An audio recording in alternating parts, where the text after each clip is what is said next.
Hi, I'm Jeff Gonzalez, president of Trident Concepts. Today I'm here with Brownells Daily Defense to talk to you about shotgun operations and manipulations. So the first thing we want to do is to review the firearm safety rules. Rule number 1, treat all firearms as if they were always loaded. Rule number 2, keep the firearm's muzzle pointed in a safe direction. Rule number 3, keep your trigger finger on the home position until you're ready to fire. And rule number 4, be sure of your target and what's beyond.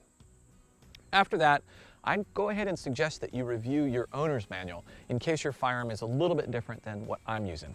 Today I'll be using a Remington 870 shotgun, and I want to make sure that whatever shotgun you're using, you can at least relate to me based off of what your owner's manual tells you.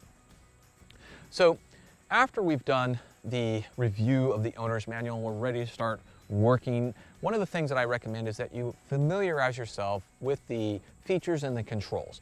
And when it comes to the operations of the shotgun, particularly a pump action shotgun, there's really not a lot that we need to be aware of.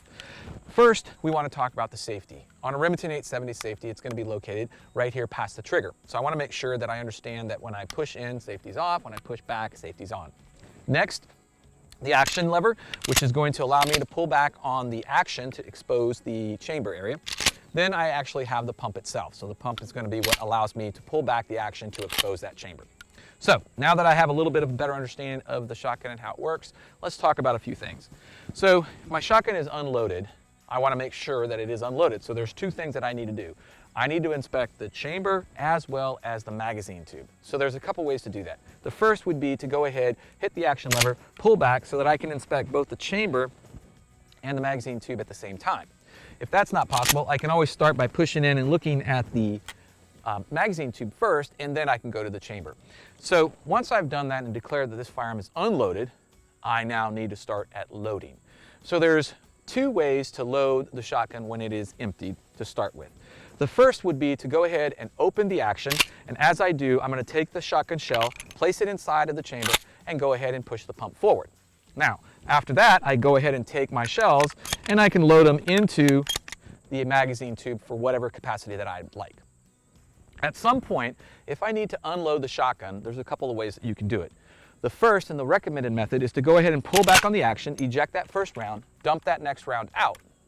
Now, after you've done that, what we're going to do is push the carrier up, and there's a tab inside here that allows me to pull that shell out. Once I've done that, I can go ahead and inspect to make sure that the shotgun is indeed unloaded. Now,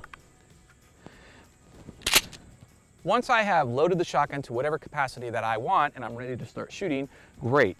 Once I'm done and I'm ready to go ahead and move off the range, I want to make sure that I've unloaded the shotgun. After that, what is the condition that I might want to store my shotgun for a self-defense in the home? So there's a couple of different theories. One, I could have a round in the chamber plus rounds inside of the magazine tube. The only problem is that some shotguns don't have the best drop safety out there. And so what I might recommend is that you keep that chamber empty. So this means that we're going to be addressing the cruiser ready condition. So what cruiser ready means is that I'll have an empty chamber but a loaded magazine tube, which means that when I need to bring this into an operational status, I will need to hit the action lever, charge the action, load that chamber, and now I'm ready to go. So to do this, what I would recommend that you do is just again ensure that the chamber is empty. After that, rotate it upside down and load your magazine tube to whatever that capacity is. Make sure that the safety's on, and now you can store this in a safe manner. Should the shotgun fall over, at least you have a sense of understanding that if it does, there's no round in the chamber should that drop safety not work. Now, when it's ready for me to bring into action, all I do is hit that action lever, charge it, chamber it, and now I'm ready to go. All right, so I'm Jeff Gonzalez. If you have any questions or comments, please feel free to post them down below. Until then, take care and stay safe.